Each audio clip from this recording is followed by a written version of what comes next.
Hello, this is Alfred Edmond Jr., Senior VP, Executive Editor-at-Large at Black Enterprise, with another edition of Beyond the Hype.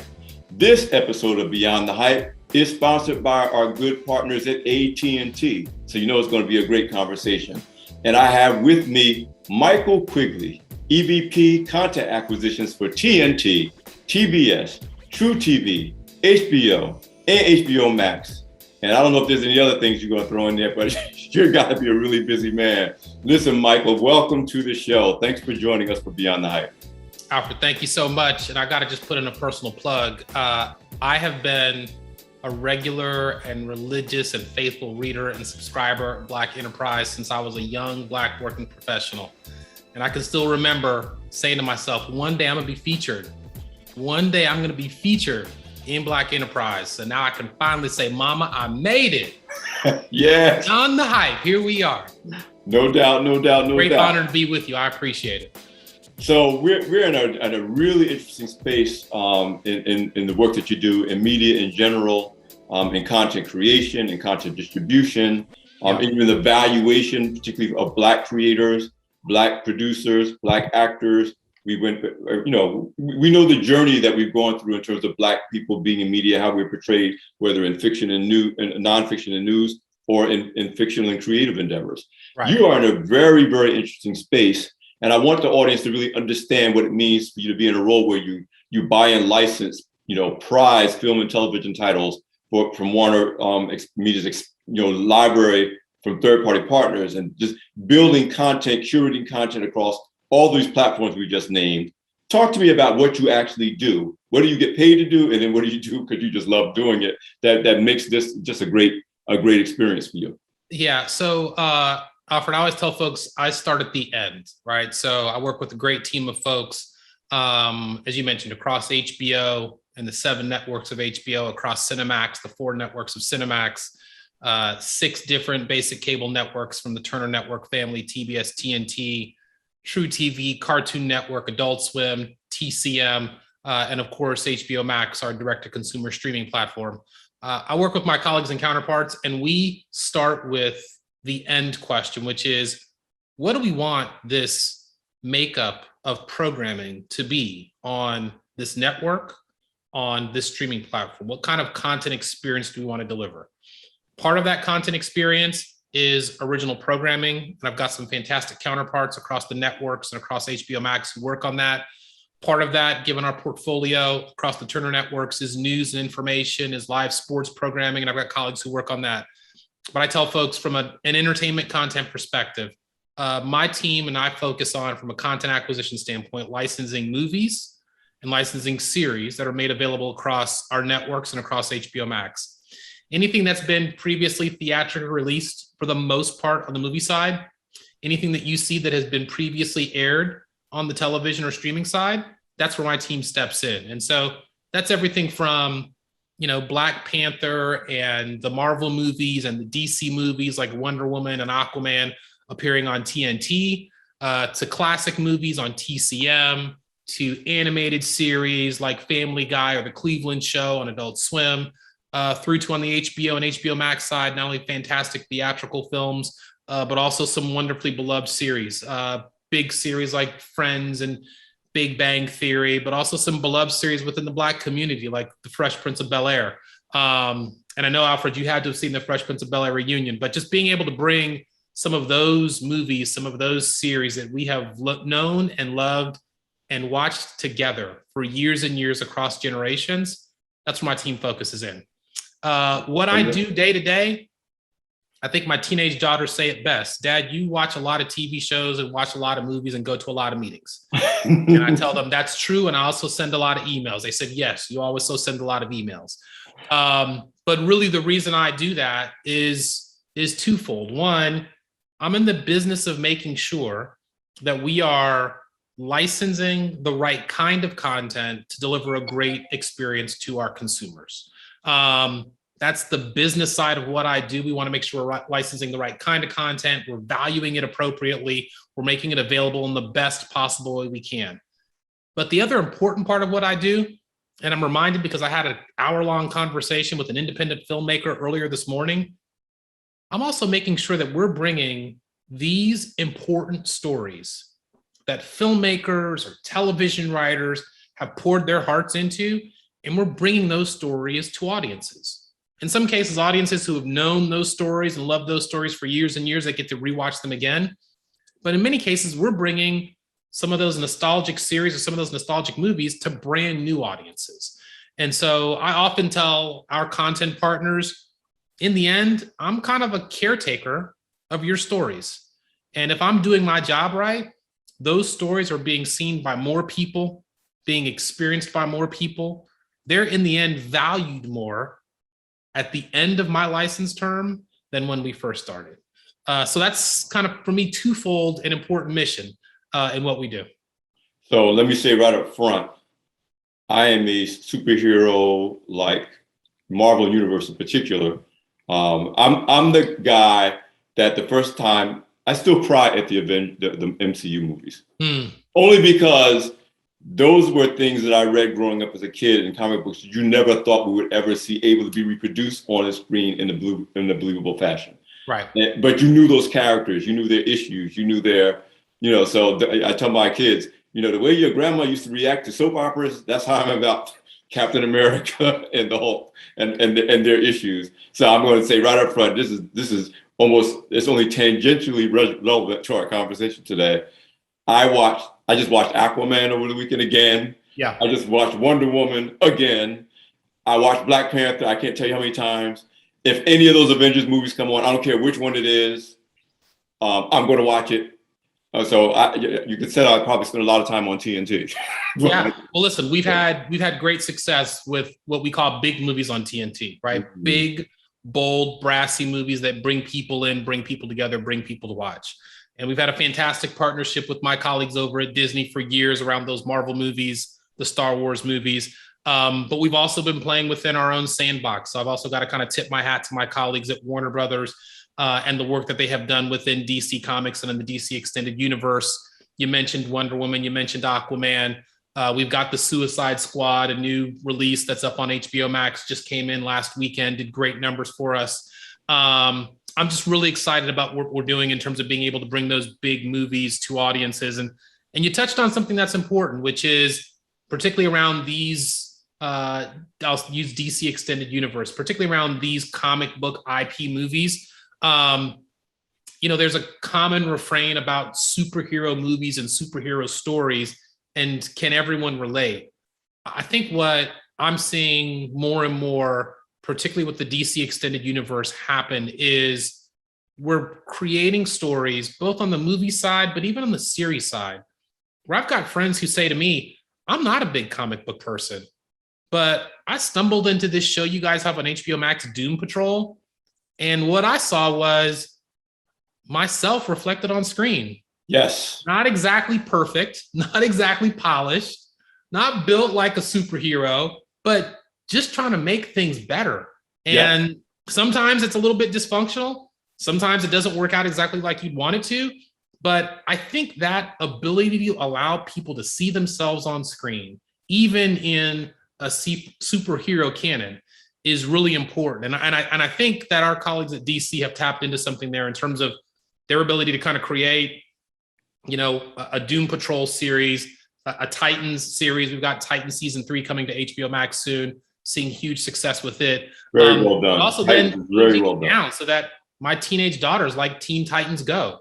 It's an animated series on Cartoon Network, but they relate to not just the comedy, but also the characters. And so I think that elasticity in terms of those stories has taken what was a more limited comic book universe and turned it into something that is just, much more universally loved and has much more broad appeal. Well, to show you how deep into it I am, I watched Teen Titans Go too. I watch all of it. I watch all of it. I don't care. I love that you don't discriminate. I appreciate it. I watch all of it because I'm into it. But let's go back a little bit, because always, part of the Black enterprise ethos and legacy is part of the reason of celebrating you and the success of people like you is because you earned that. You're performing in a space of excellence that, of course, is what Black enterprise is all about. But the other, maybe even bigger mission is that if people see you, they can become you. Yeah. There's somebody now who may be in junior high school. There may somebody now who may have a child, or somebody who's in college who never thought about what an EVP of content acquisitions was, and says, you know what, that's what I want to do. So talk a little bit. How did you grow up to be Michael Quigley, EVP content acquisitions for all these Warner Brother distribution platforms? Yeah. Well, listen. WarnerMedia, let me reassure the parents out there. Let me reassure the younger folks who are watching. I didn't grow up saying I wanted to be an EVP of content acquisition. Mm-hmm. I didn't even grow up knowing that this was possible. So I love this forum to be able to tell people about it and how to get there. But if I take it all the way back, Alfred, to give you some context, I grew up in a family where going to college wasn't the norm. 3 generations of my family, 80 plus people across those 3 generations. I was the 3rd one to even go to college. And so for me, that was just an achievement in and of itself. But for me, a few transformative things took place to kind of get me on the path I'm on. First, I went to Rice University, majored in economics because that was the thing that seemed to be the most interesting to me. But while I was there, I got connected with an organization called Sponsors for Educational Opportunity, SEO. They're based out of New York City. They provide underrepresented minorities opportunities, internships in a number of different areas. From a collegiate perspective, they also have great programs for high school students as well to get into that college track and path. I didn't know what kinds of business opportunities there were until I got connected to SEO. And so I am a testament to the fact that mentorship and exposure and providing underrepresented minorities an opportunity in some of these industries will actually build a track record of success that otherwise we wouldn't have. Through SEO, I actually got exposed to the investment banking industry. As a result, I started my working career at Lehman Brothers, and I covered media telecommunications clients on the financing side. Really liked the media business, wanted to get more into it. So after a few years, I then moved over to Time Warner at the time and worked in our corporate strategy group. So really my foundation, in essence of what I do, was really around finance and strategy. But I recognized I needed to kind of have a bit more of a rounded perspective if I really wanted to understand how this business works. So I went and got my MBA from Stanford. And really, I would say kind of since getting in my MBA, my focus has been media meets technology. And what are the ways in which, from a disruption or from an opportunity standpoint, business can emerge. And that's really what I've been focused on for the last 20 plus years. I've had lots of different stops along the way as it relates to the media business itself. But those stops along the way have schooled me in the areas of distribution, in the areas of how we make content and make money off of our content, how we think about our investment in content, how we make that content available to different audiences. And I've been able to bring all that cumulative experience together now in this seat from a content acquisition perspective, where really the thoughts I have going in are, what kind of investment should we be making in content? What kind of return on that investment will we see on the back end? And how do we think about that return on investment through more than just the lens of how many people watched and how much advertising revenue did we bring in? How do we think about that in a much more holistic way? It's very interesting because you echoed a sentiment that's often expressed on this show, often expressed to the people that I mentor, and even the parents I talk to about what their kids are going to ultimately do for a living. Yeah, and I'm constantly telling them that what they need to learn the most is learn how to learn and unlearn, because I guarantee you whatever they're going to do for a living doesn't exist yet. It just doesn't. And now, of course, things are accelerating at faster and faster and faster paces. What I do for Black enterprise today didn't exist technically 2 years ago. Yeah. And I'm in the 33rd year of Black enterprise and 40-something years in my technical career as a journalist. And I said, so I can't even say, even if I knew I wanted to be a journalist when I graduated from college, I didn't know what that was going to look like, that it was going to look the way it looks now. And so your point about mentorship exposure is even more important than it ever was, because it's not as easy as it used to be for our parents when they said, what do you want to be when you grow up? And you say, doctor, lawyer, fireman, nurse, because almost every profession was kind of a visible, obvious profession that any kid could grasp by the time they were in kindergarten. Yeah. What you do is it just didn't exist. Streaming didn't exist. Cable didn't exist. Things we take for granted today are all relatively new platforms and inventions that required new jobs and new skill sets. Talk to me about, if you're again, we're talking again to people, and I'm also talking to people who may be not young people, who may be looking for a lateral career transition. Mm-hmm. Maybe I have been in banking, maybe I have been in medicine, I've been doing something else, but I've always wanted to be in that space. Yeah. What is the advice that you have for people who aspire to do things that once didn't exist, or aspire to do something that's different from what they've been doing to be effective in your space, in your profession, in your industry? Yeah, I think a couple of things I would say. First of all, I tell folks that when it comes to my career path, I try to make it simple. Do something that you're passionate and excited about, right? Do it in a place where you can learn and grow. You said something that's important. You have to have a mindset that is, I'm always learning. I'm always learning. I find myself each week, each month, taking in some information, learning a new way of doing things that is different than it was before. And you've got to be open to that idea and open to that concept all the time. So what am I passionate about? Where can I learn and grow? Can I do that with and around people who I respect, who respect me? We work well together. I tell folks now I'm in a privileged position to be able to say, and I like them. That wasn't always the case, but I like the people I work with. And then fourth, and can I do that where I can make a difference, have an impact? It's just not great to have great ideas, to have learned a lot and work with great people, but your voice isn't heard. So I always kind of say those four attributes are really important. How that gets applied to what I do, I always tell folks, I'm not a filmmaker. I'm not a television writer. I'm not a film producer. I appreciate the craft, but no, I'm not a creative person. What I do is, because it's the media business, put the business of media first. So where I cut my teeth was, I'm going to make sure I understand how the business works, how the money gets made, because that's always going to be important. The other piece of that, the media part of it, is appreciate the craft, right? Everything's not for me, but I've trained myself. I've learned the discipline to watch something and say, for the audience that's intended for, will they like it?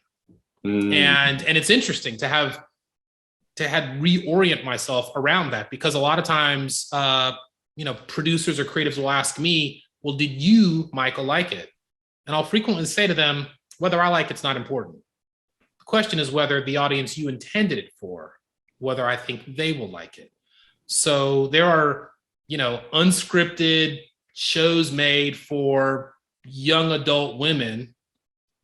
I'm not going to necessarily be the audience for that, but can I watch that show and say, I can see where that audience can connect to that story? That's what I'm trying to do. So that's how I bring those two pieces together. Understand the business of it and then appreciate the craft, but figure out how we apply it to what we're trying to do. I want to underscore three things you said that I think applies to everything you could do for a living if you want to excel at it. One, I always quote my mother, who once told me when I was probably about 9 or 10, I don't remember, everything you allow yourself to learn in your life, you will use it before you die. To this day, I don't know what she meant when she said it, but I took it to mean. Still learning though. You're still learning what she meant. Yeah, but I took it to mean there's no such thing as passing up an opportunity to learn. And I say that to people, sometimes you're going to be in jobs that is not going to be the job you want. You're going to be at places you're not going to want to stay. But never, you said, always be in learning mode. Always assume if I'm here, even if I don't like the people I work with, even if it's not the kind of work I want to do, even if I'm just doing this so I can pay the rent, don't be passive about it. Be intentional, because something you're going to learn in that position, and this happened to me countless times, Michael. Absolutely. 5 years later, 10 years later, in a different situation, I'm the only person in the room that has the right answer to a problem because of this thing I learned, years ago in a job I didn't like with people, So, but it was that attitude toward learning. The second thing that you said that's important, I taught this to all my children, understand the business. No matter what you're doing, fashion, sports, accounting, Yeah. tech. Somewhere along the line, some business is getting done. And if you understand the business, you understand your job. If you understand your job or your role, then even if it's not where you permanently plan to be, you'll excel and it'll move you to where you're going. And so many people will work decades and never really understand the business of what they're doing. Right. You know, and the last thing is in your business, it's about understanding the audience. But every company, every service, every business has a customer somewhere down the line. Right. That you're ultimately got to make happy, and you can't make happy if you can't think and feel as they do. You can't. So you're right. I see so many things that like this not really written for me as a baby boomer Black man. It's not. But I have to be able to appreciate that for the audience is for. Yes. Like I said, I like Teen Titans Go, which still appeals to me anyway. But I'm like, I know what makes that a hot animated series. Right. Yeah. Because I can think like the kids who was meant for and say, I know why that's fire. I know why that's hot. Yeah. And I tell people your ability to do that, you know, especially in your space, but in any space, is a big key to you being in the right place at the right time, doing the right thing, which means long-term success. Talk to me about, and I'm going to shift gears a little bit, about the period we're in now. Obviously, we're in a period now, 18, 19 months in. No one predicted. We're still not sure what the long-term implications are. Right. And of course, I'm talking about the pandemic, but we're also talking about this reckoning on racial justice, economic equity, diversity, equity, inclusion. And of course, this was a reckoning that was building, it's arguably has been building since the 70s, 1970, when Black Enterprise and Essence and other Black media outlets were created. And then we went through the whole kind of heyday of the 80s when you had, for the first time, you know, Black people were on TV all the time, whether you had Good Times, the Sanford and Son, and things like that. And then we obviously went to the Cosby's in a different world, but still. And then we went through Oscar So White. And Michael, I'm much older than you are, so I remember the days when if a Black person showed up on TV, everybody in the neighborhood got on the phone to call all the Black people and say, turn on the TV. Gladys Knight is on the Mike Douglas show, you know. Yeah. So, but now we're here. And again, I mentioned, you know, things like Oscar So White and this halting kind of 2 steps forward, 1 step back progress toward representation. I'm going to say Black representation, both on the screen, also in the creative group of people who get to direct and produce and create, and executives who could say, this goes forward and this does not. And then we had this past year. And a friend of mine who's into theater, she's like, every show on every play that's come back on Broadway is Black, because now everybody's like, wow, Black people, we can all relate. Let's, you know, so we're in this kind of DEI, which is, and you're not the first executive in your industry I've interviewed for this show who was like, this is like Christmas every day. Like, man, all these projects I think are really important projects. Yeah. And it's not just the Black people that want this. Everybody is now engaged in this. Everybody recognizes the value. Yeah. In that environment, what has changed for you as a professional doing what you do in the past year? What do you see as the forecast for what this is? Is this a phase, or is this kind of a new sea change in the way content is valued, particularly content from Black people and Black creators, and the appreciation of having executives like you know, not just on the back end saying it's okay, but on the front end, even driving the direction of companies who acquire content and value that content. Yeah, Alfred, I love how you took that longer longitudinal look, I'll say it, kind of how Black media and experience has evolved in Black media over time. And thinking about how you set that up, right? There was a time when Black characters could appear in, I'll just call it mainstream, or we might just say white movies and series. So we'll give you a character, probably a caricature, by the way, not really a character, but we'll give you a character. So there's some exposure there. Yep, we may make a show or two or two. The Jeffersons, Good Times, again, caricature, not characters, but still made for predominantly mainstream audiences. Period of time where, as things evolved, maybe then we could, as the industry, make Black stories for Black audiences. But the economics would say, well, how large is the Black audience in the US? How large is the Black audience outside the US, right? I know you've had some other folks within our industry on the show, and they have experienced things like, Black movies don't travel well overseas. That mindset is Black stories only appeal to Black audiences. We've had some watershed moments, right? You mentioned the Cosby Show in a different world. Big shows on television that appealed to broad audiences. And it felt like in the 90s, we were making that shift. It really did feel that way. But then I'll take you back. I'm not as young as you might think. I had my, what I call Love Jones moment. Had Tip Lorenz Tate, who was on the show, loved to interview with him. I watched Love Jones when it came out in 1997. Told my friends about it. You got to go see this movie. You got to go see this movie. And I was living in New York and was asking my circle of friends, number one, why aren't there more movies like this? I know those characters. I aspire to be Darius Love Hall, but I know those characters. I see those characters around me in Brooklyn, in New York every single day. Why aren't there more movies like this? And when you get past the emotion of it, when we kind of just looked at the business side of it, it was this implicit assumption. Love Jones is a Black movie for Black audiences. That's a contained audience with only so much disposable income. So you can only spend so much on those movies. I think what we're seeing now, 20 plus years later, is, oh, actually, those Black stories have broader appeal. And what gives me hope now that we are in a different moment than what we've seen before is, more broadly, the phenomenon isn't like we want more Black stories on screen. The phenomenon is we want more authentic stories on screen. We have a younger generation of folks that are hungry to hear real, authentic stories.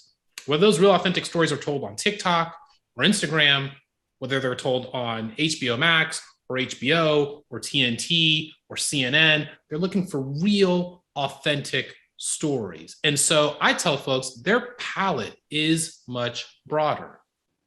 They look at Love Jones now and say, that's not a Black movie. That's a love story about two young working professionals who are trying to get it together. Exactly. I can relate to that. There's a universality in that. And I've always said, Love Jones is a beautiful love story, no different than Who's Got Mail or When Harry Met Sally. Why can't we see all those things at some level of, this is just a fantastic love story, let's present it to an audience?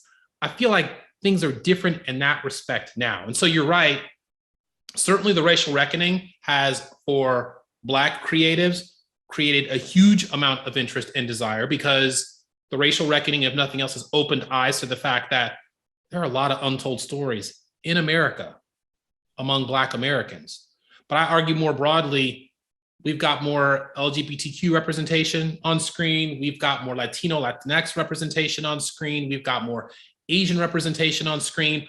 All of those things to me speak to, we want more authentic stories. And the characters on screen, if it's a love story, if it's a drama, if it's coming of age, if it's parents trying to raise children, they don't have to look like me for me to be able to relate to it.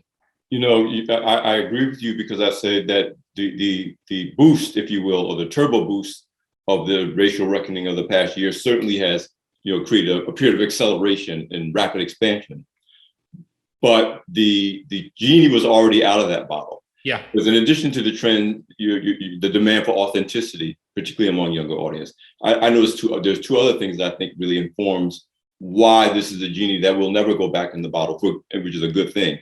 One, we have more ways to distribute content than we have content now. For the first time in a very long time. Right. You got all kinds of streaming platforms. You can watch it at home. You can watch it in the theater still. You can watch it on your phone. And now we got a lot of mouths to feed. Yeah. And there's too many mouths to feed to have a very narrow bandwidth of kinds of stories that are being told. I think, Alfred, just on that simple point, if I may, let's think about how 10 to 15 years ago, something as simple and basic as, I have a movie or I have a series and I can't get it out. Yes. Right? I can't get it distributed. I can't get it out. That problem's solved, right? Big time. Anybody now can make a short film, put it up on YouTube, and it's now available to the world. Hashtag Issa Rae. Right? So we've solved that problem. We've also solved a bit of the discovery problem. Well, I'm a fantastic talent, but the industry, they can't find me. Again, you put your content out there on social media, you put your content out on YouTube. If it attracts a following, the great news is we will find you. We're really good, relentlessly efficient, I would say, at being able to say, Alfred's got a following on Instagram. We need to contact him to see if we can get him in the fold here. And so you're right. Those two things have really shifted the game. And as I say again, because there is the ability for ubiquitous distribution, and because it's out of reach, everyone's got a device in their hand. Yes. Everyone's got the equipment to make a feature film in their pocket. Those two things are a game changer in a way that we have not seen before. So all of a sudden, kind of I have to hire a crew, I have to get expensive equipment, I have to build a set. The cost of entry is low to eliminate it. And well, then the distribution, I've got to go cut a deal, I got to find an agent. The cost of distribution also is basically zero. Still have issues of how then you get your story out there, how does it get found? These platforms have tons and tons of content on them. You're right. We've got more ways to distribute than we have great content out there. But simply just how can I create a story and how can I get it out? Technology has in the last 5 to 10 years solved those. And now we're really talking about, so what happens next when it comes to storytelling? The other point you made, and I'm going to spin it a little differently, but it's the same point about the mindset and the appetite of audience changing, is particularly as among newer and younger audiences. You made the point that now you have audience of viewers who say, I want authentic stories. And if the authentic stories happen to be around Black people, Asian people, brown people, as long as that's what I want. Yeah. The other thing, and the thing is, as Black people, as consumers of media, whether by choice or not, we've always had to be that way. Like if it was a great movie, we went to see it. Yes. Because another one of my all-time favorite movies that I watch all the time because I love fashion and style is The Devil Wears Prada. Couple of Black characters in there, but it's not a Black movie by any stretch of the imagination. Yeah. But it's a my movie because it's a style fashion movie. And I watched that movie over and over and over again. And so again, that's something that we as Black people, I was saying, we have to be versed and engaged in cultures other than Black to enjoy our lives and in some kind of ways to survive. But now for the first time that in my memory, you have Black actors and Black, how can I put this? Just look at the superhero series. Look at Titans. Yes. Nobody thought of Starfire as a Black woman. I read those comic books for decades. Yeah. But we now have in a world where the audience accepts that. Yes. They accept that Heimdall in the Thor movies, played by Idris Elba, is Black, and that there are Black Asgardians. And my generation might be like, what? Those supposed to be Norse people. They're supposed to be all blonde hair and red hair and white people. But young audiences say, yeah, Asgardians are it's of every race. What's the problem? Yeah. And that opens up a whole nother new way, wellspring of both business and creative possibilities when actors can be actors. Yes. and not be the Black actor. Yes. Yeah. I need to be more like Eddie Murphy. Give me the Eddie Murphy style acting. Right. Right. Yeah. So we've had a lot of conversation around how can you take those beloved, well-known stories and look at them through the lens of a different envisioned character. Listen, one of the great things I think has come out in the last year, I'm a huge personal fan of it myself. Lovecraft Country on HBO, I found to be an extraordinary piece of work. And still when I step back and ask, like, what makes that so extraordinary, unique? Well, first of all, let's have a story, a horror story. So it's a genre series centered around Black people. like years and years and years, I've been watching horror movies, been watching horror genre, never thought about what would the horror genre look like through the eyes of Black people. And then I think the second brilliant thing that the creators said was, if you're going to create a horror genre through the eyes of Black people, what's one of the most scary, horrific things for Black people? Monsters under the bed? Sure. Something going bump in the night? Okay. But racism and white supremacy? That's as big a scary thing and monster out there as you can find. I found it extraordinary how they could take that notion and premise, genre series through the eyes of Black people, but let's really talk about what would scare these characters in this situation, and then stretch that and make that something that everyone can relate to, that broader audiences can relate to. But just to interrupt you, Michael, I want to speak again to your point about authenticity. Yeah. So, of course, we know one of the things about us Black people watching horror movies, in the mainstream, called mainstream horror movies, is that most of the stuff that they do in those movies, Black people would never do. Like, no, we're going to run. Like, we hear noise in the night. We're not going to, Amityville Horror. We buy a new house and we start hearing strange things. We'd be like, pack up, yeah. Right. Movie will never happen. Right. So you're right. You can't take the things that are part of the traditional horror genre that is considered mainstream scary, apply that to the Black cultural experience, and think that movie is going to be believable, because we'd be like, ain't no way, we out, out, out. And we're not staying, we're not going to investigate, we're not going to open the door, we're not going to see what that bump is in the basement. We're not doing that, we out. And so your point is really, again, that's what Beyond the Hype is all about. I hadn't thought about it till you said it. It's not just putting brown people in the story.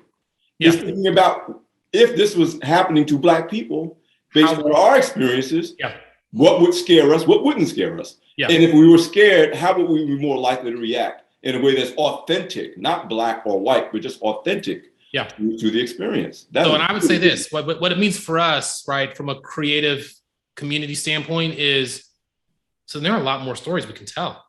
Like we have a lot more that we can talk about now. We can take the same story and turn it in different ways through the eyes of different people and tell that same story over and over again. That to me is an exciting thing to think about. And like we said, whether it's the superhero genre, whether it's romantic comedies, how can we take that same story, a show like Friends, and say, well, what if the friends weren't all white? What if they were Black? Well, then that looks like Living Single. Yes. Or that looks like Martin. That's what that looks like to me. That to me is, an exciting thing that we're doing. And then the other piece of it too is, like I said, we're looking then as a result in our own extensive WarnerMedia library and saying, so what are some stories that we can retell? I'm excited about the fact that Carmen and Alexandra, we haven't announced it yet, I'm sorry, but I'm excited about the fact that we're doing a reboot, another version of the House Party movies. No, don't worry about it. I heard about that. Okay, good. The idea and notion of mom and dad are away, let's throw a party. Every teenager and young adult can relate. Everybody can relate. Universal theme. Right, universal theme. Yeah. So, number one, how do you bring that theme up to date for 2021, 2022? And second, how do you tell that story in a way that now more broadly people can relate? Because House Party isn't a Black movie. It's a movie about kids throwing a party at the house because mom and dad are away.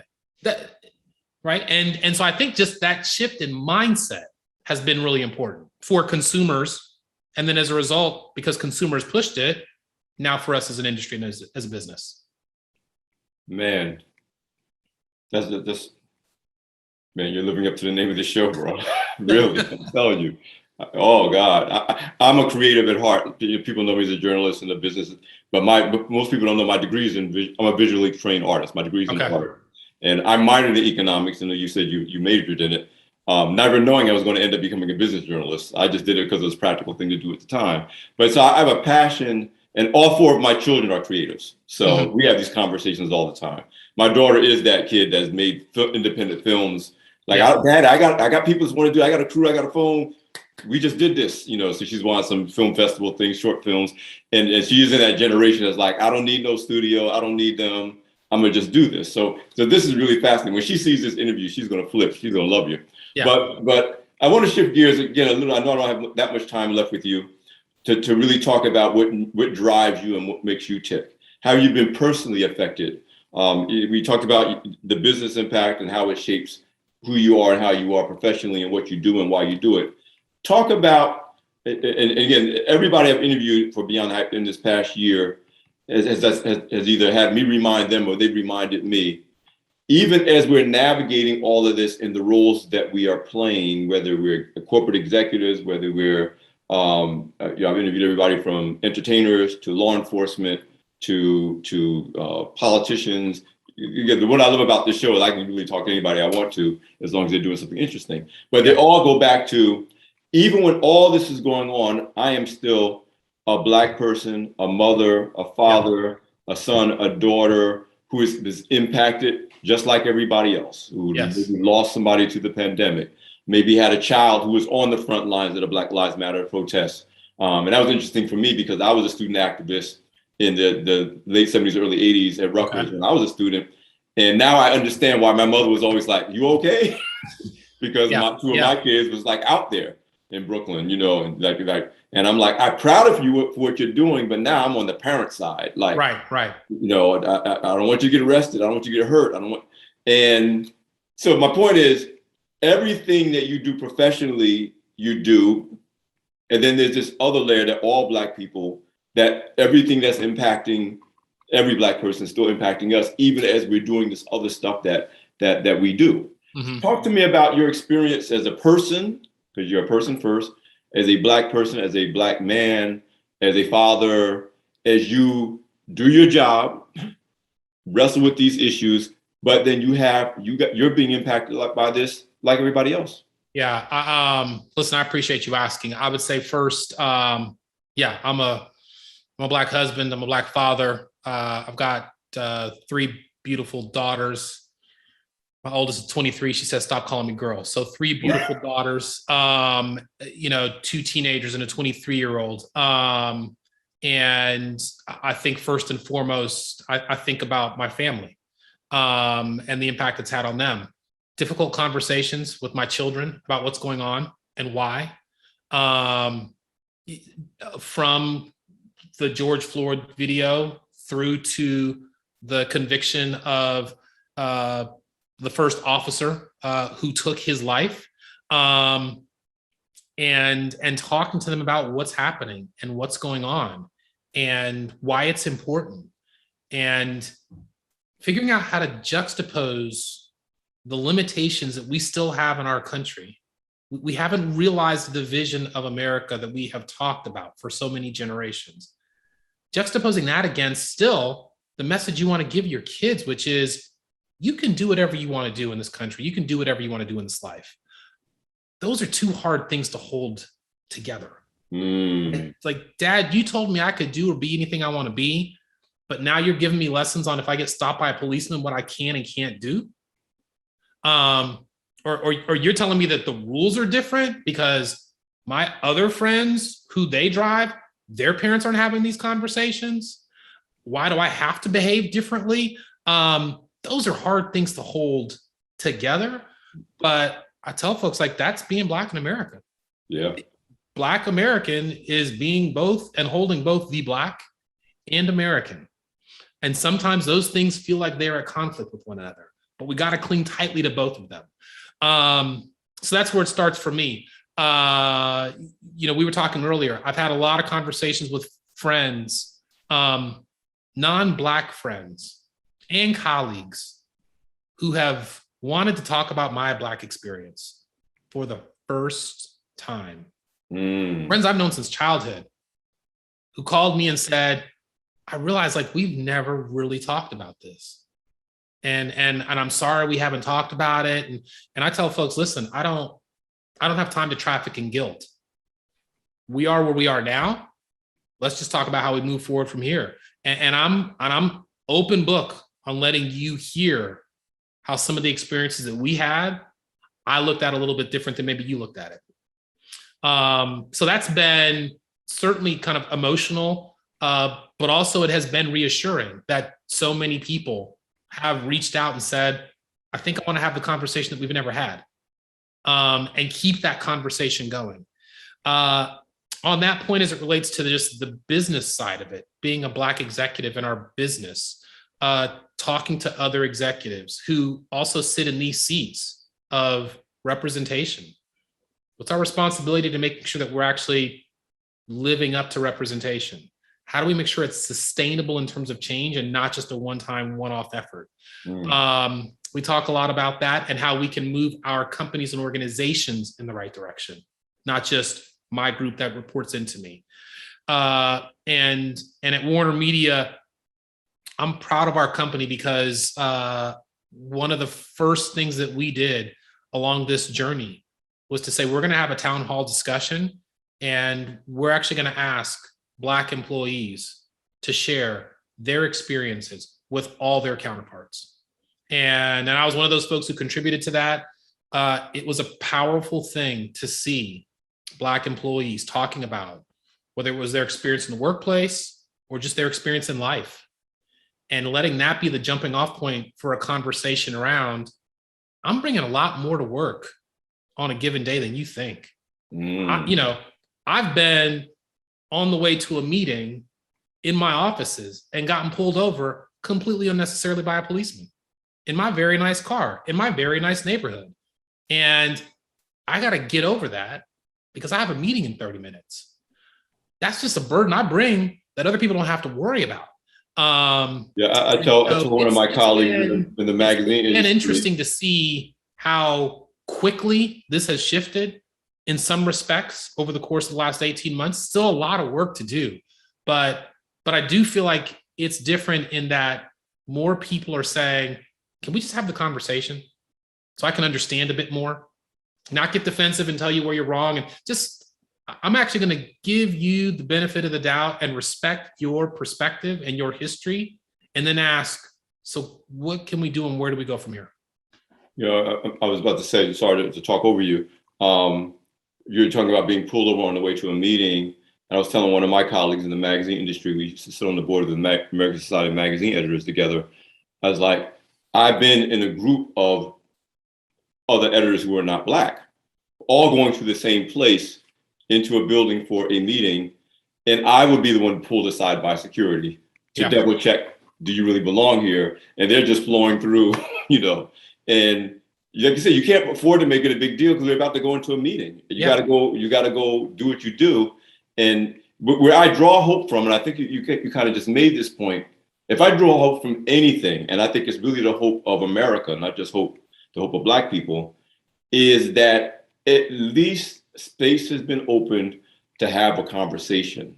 Like you said, let me not try to throw back at you the 400 years of history that got us here. We got to deal with that, but let's not deal with that here. And let's not you feel put upon, but let me say, give me the space to say authentically how I feel. And it's interesting, Michael, because I have really good white friends, but most of my really good white friends are from my hometown who got to know me before they thought of me as a Black friend. Huh, that's interesting. Okay. I come from a town called Long Branch, New Jersey. Anybody here is from Long Branch. We think of ourselves as Long Branch people first, and then we're Black or Latino or Asian or white or whatever.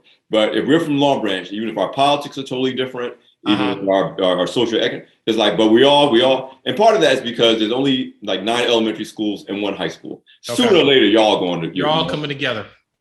So I was saying this in another interview. I say, I have good white friends, but the ones that I can be most authentic with, even if their like politics are totally different from mine, their beliefs are totally different from mine, are those that group of white people that's like, that's Alfred. That's just, he is Black. I think in that context, Alfred, a lot about how then do we connect the past to the present to the future, right? Yes. And one project that's close to my heart. You're familiar with Eyes on the Prize, the fantastic documentary that was put together around the early work done in the 60s and 70s in the civil rights movement.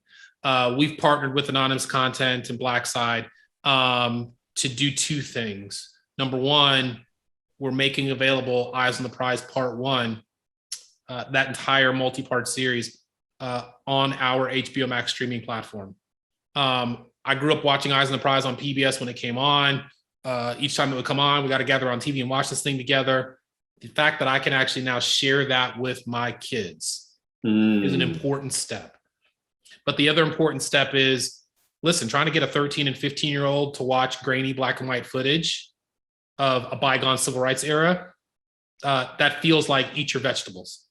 So the other part of what we're doing, we've got a special that we're putting together. The first piece of it is on hallowed ground. We're going to do some additional work with anonymous content and Black Side as well. How can we take that story about that early civil rights work and now make it more contemporary? Because right now in 2021, we've got some important civil rights work, some important activism taking place with a younger generation of folks. So how do we connect this work happening in 2020 and 21 with what happened in the 60s? Because we're dealing with some of the same issues. We're tackling those issues through some of the similar tactics in terms of collective action. But then the third piece of that is, how do we turn that collective action into something strategic and meaningful?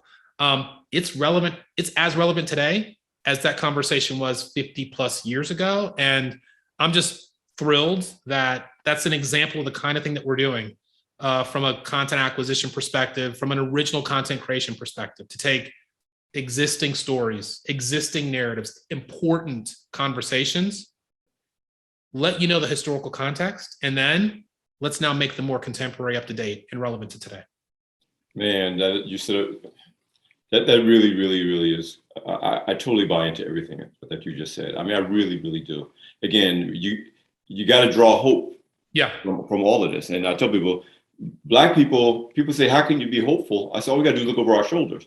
So no matter how bad things are now, and we could talk about, how bad things can be, and certainly for certain parts of our population, and we're not belittling that, and we're not diminishing that. But when I look at what my mother went through and what my grandfather went through, I said, we have no reason to be anything other than hopeful for the future, because they ain't no going backwards for us. Right. It's either hold our position where we are or go forward.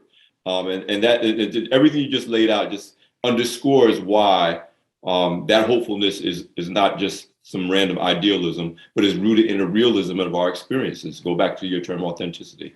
Yes. Listen, Michael, we're coming to the close, but I want to really give you just a couple more minutes. If there's one more thing that you think the Beyond the Hype audience needs to know, think about, as a result of hearing this interview, is one of my favorite questions. Usually at a lecture in college, the only thing we really remember is the last thing the professor said before we walk out. So what if they don't remember anything else about our conversation? And it could be something you've already said or something new you want to say. Do you want them to take away from our conversation today and hold with them as they go forward to pursue their purpose in life? Listen, I would say this, a couple of things. First of all, wherever you are, whatever business, whatever industry, what we talked about before, always being open to learning and pursuing your passion, and doing that in a place where you can thrive, right? Work around great people, be respected, have your voice heard. That's critically important. And for those of us who have the privilege, my dad always said, you have the privilege of a career, not a job. I worked a job so you could have a career. Wow. For those of us who have the privilege of a career, don't take that for granted. The other thing I would say about my business, the media business, about content acquisition and what I do, we are thirsty and hungry for great stories. We are thirsty and hungry for great storytellers. If you have a story to tell, this is a fantastic time in our business and in our industry. Think about the business side of the media business. Not that it should influence the story you have to tell, but think about where that story is best told, where that story is best exhibited. There are lots of great movies, lots of great series that are made. They may not be for me at HBO or HBO Max or the Turner networks, but that doesn't mean that they're not important somewhere. So I always tell folks, telling a great story is important, but just as important, find the right home for it. And I think we're a fantastic home for a lot of great stories and storytellers. I love all the work that we're doing. But I also know that if we're not the outlet, if you're a creator, find the outlet for you, because it certainly is out there. Michael, thank you so much for being so generous with not only your time, but your passion, your experiences, your expertise during this conversation. I really, really, really appreciate it. I really enjoyed it. I look forward to crossing paths with you face to face sometime in the near future. Yes, yes. I'm looking forward to cross paths face to face with anybody now after this past year of isolation. But I really, really appreciate it. Thank you so much for taking the time to spend time on Beyond the Hype with me. Alfred, thank you again. Thank you, Black Enterprise. Thank you for this Beyond the Hype series. It's needful, necessary, and important. So keep up the great work. We will do. So that's it. That's it for another episode of Beyond the Hype. Again, this episode was sponsored by our good friends at AT&T. And we want you to just have a great time, great week, great life, and be with us next time for the next episode of Beyond the Hype. We'll be here. Take care.